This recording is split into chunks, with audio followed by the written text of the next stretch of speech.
Hey guys, I thought I would shoot a little video of some CNC stuff. Why not? Typically, we've got the router running over here, or just a bunch of noise going on, so it's just super hard to film in here. But what we got going on here is a vacuum table, and I've got a small part over here. Show you. It's not much bigger than my hand. It's like 4" by 5", or not much smaller than my hand, but it's only 2.4 millimeters thick. It's got some little reliefs, little center drills so that I can manually drill them out, because if I drill out into the vacuum table, that's a no-no.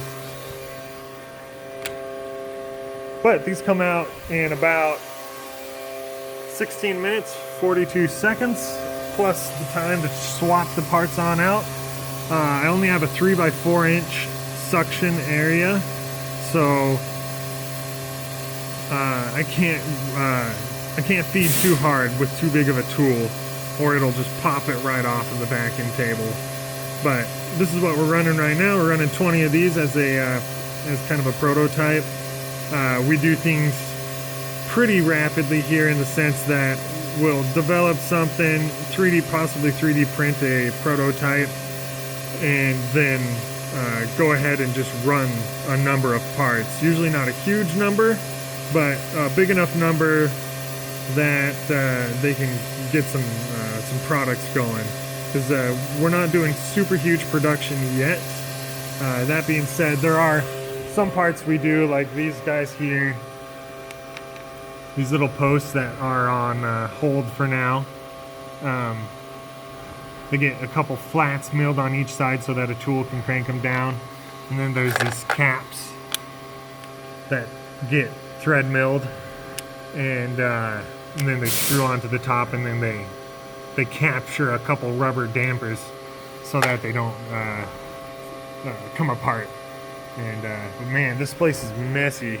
We've been super busy, and it has been tough to catch up. Right before I stopped because the air compressor kicked on, I was filming, but yeah, anyways, air compressor interrupted me. I was saying it's been a pain to get things cleaned up because we haven't had towels or anything to wipe anything down. Don't wipe our hands down. We don't even have a sink here. I use Colgan water in order to wash my hands. Colgan water, and then I go use an outhouse if I have to use the bathroom. But anyways, as I was saying that, I got interrupted, and then as I was interrupted, my boss came in the door and brought in a bunch of paper towels. Finally, after about a week's waiting of requests, I was just about to go get them myself. Yeah, so we've got some I'll just show you some random stuff.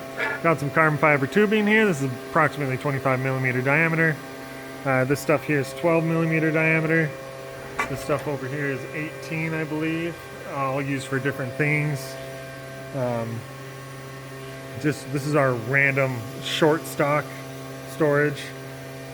Like I said, we don't do huge amounts of production. There's the top of the custom vacuum plate.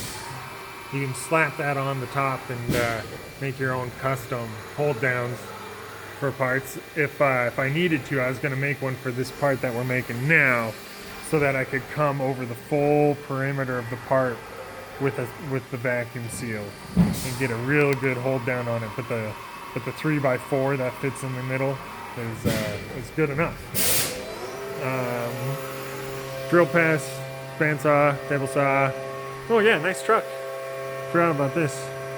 Didn't forget about it, but I mean it's in here a lot, so I just get used to it being in here. The old Ranger F-150. I'm not sure the exact model numbers of this truck or anything like that, but yeah, something he's working on. Guess I could show the inside a little bit.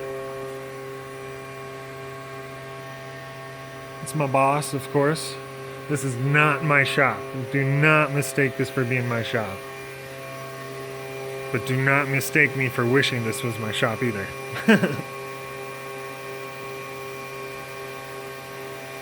All right, well,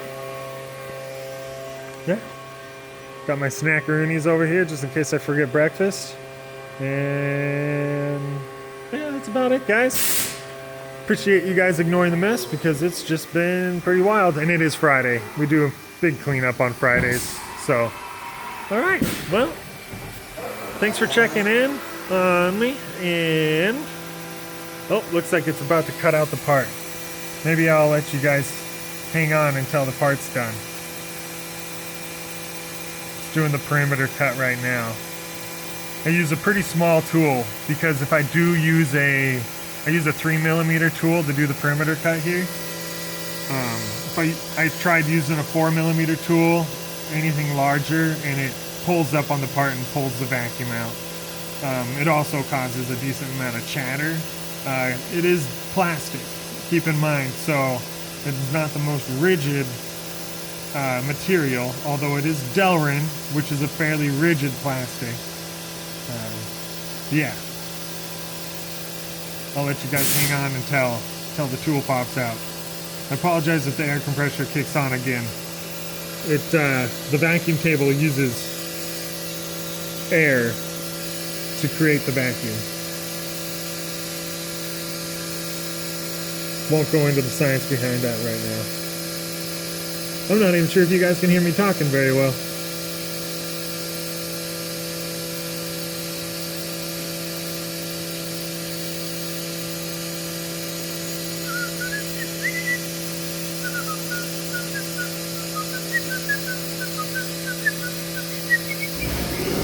Oh, there it is. Right in time for the very end, though. All right.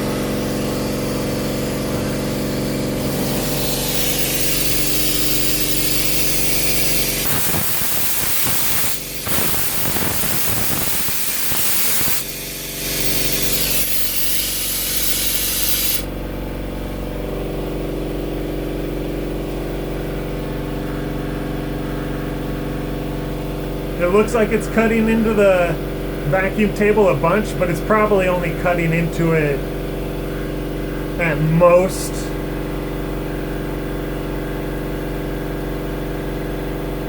I don't know, a few hundredths of a millimeter.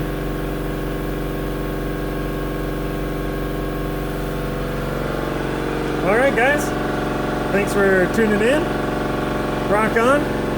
And stay spicy when you get a chance.